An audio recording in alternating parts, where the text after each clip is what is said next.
magandang hapon kamagaran at yun. Ito ay isang bating karangan sa inyo.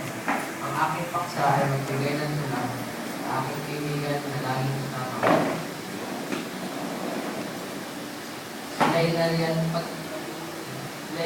pag ikaw ay medyo bala. Papatawanin ng problema ay mawala.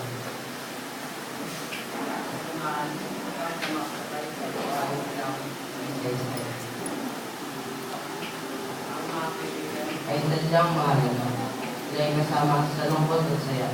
Bawat ligaya ang pinapakita at lungkot naman karamay ang kaibigan. Kaya't mahalaga ang inyong kaibigan.